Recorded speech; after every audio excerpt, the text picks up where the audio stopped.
quarto tópico fala sobre um fundamento para a vitória.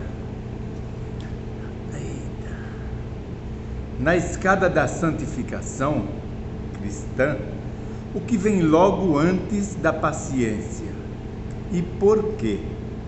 Lá em Pedro, 2 Pedro, fala o seguinte: visto como o seu divino poder nos deu tudo o que diz respeito à vida e piedade, pelo conhecimento daquele que nos chamou por sua glória e virtude, e pelas quais ele nos tem dado grandiosíssimas e preciosas promessas, para que por elas fiqueis participantes da natureza divina, havendo escapado da corrupção que pela concupiscência há no mundo.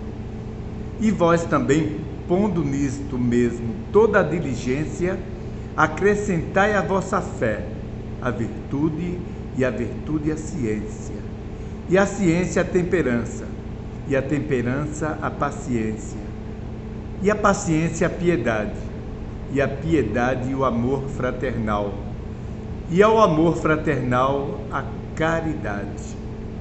Que maravilha! Pois não, pastor. Então, nessa pergunta aqui, Pedro apresenta a escada da perfeição cristã. Né? Certo. E a pergunta se detém em um dos degraus dessa escada, ao perguntar, né? Então, o que vem antes da paciência? É isso? Então, aí o texto é muito claro que antes da paciência vem a temperança. Então, a pessoa, para obter essa virtude chamada paciência, né?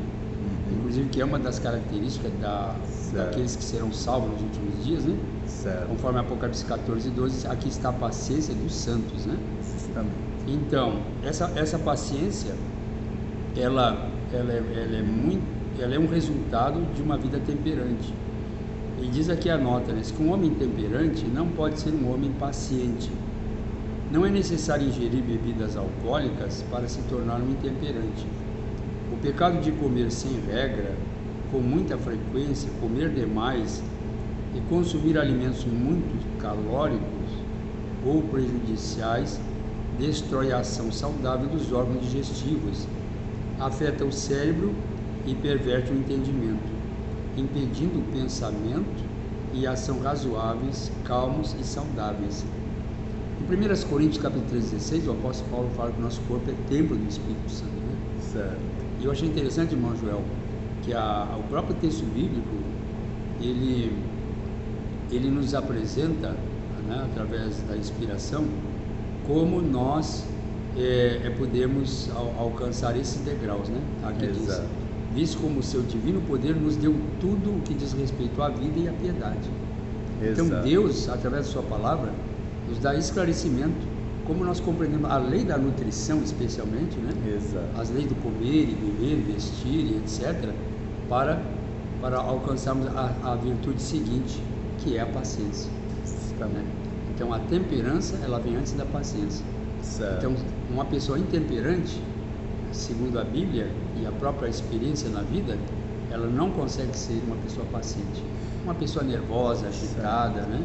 Mas esta virtude, ela contribui para isso. Pastor, uma pessoa intemperante e assim agitada, uma pessoa que é difícil de assimilar as verdades. Sem dúvida, porque a mente fica embotada, né? Fica, né, pastor? O próprio comportamento agitado da pessoa extremamente nervosa, então percebe que isso tudo está relacionado, né, ao alimento, à alimentação. Né? Os nervos ficam agitados, né? O cérebro não consegue se concentrar direito nas coisas. Né? Enfim, é uma lei de causa e efeito. Né? Certo. Vamos à segunda, a B.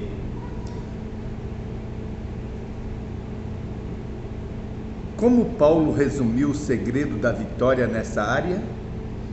Lá em Gálatas diz assim: digo, porém, andai em espírito e não cumprireis a concupiscência da carne. Então, através desse processo, dessa escada que Pedro apresenta, né?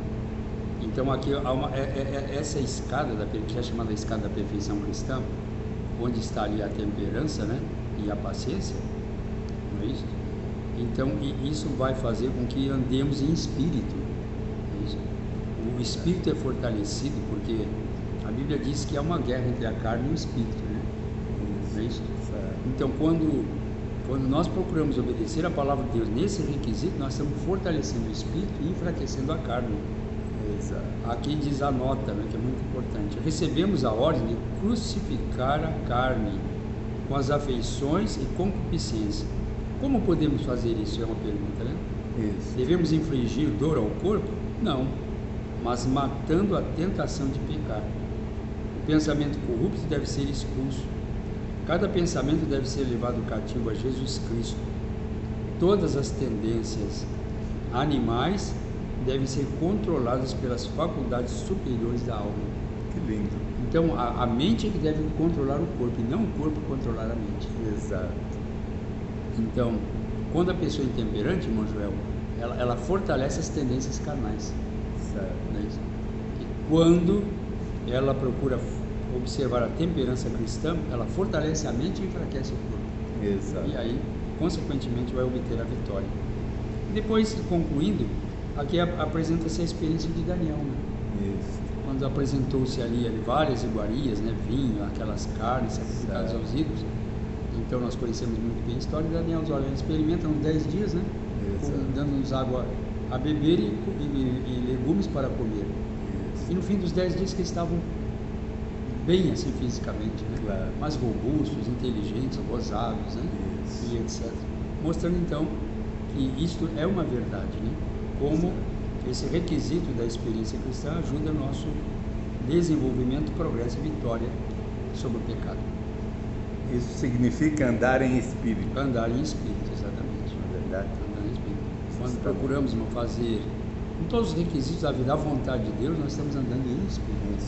Sem dúvida alguma. Maravilha. Que Deus abençoe a todos. Um bom dia. Amém.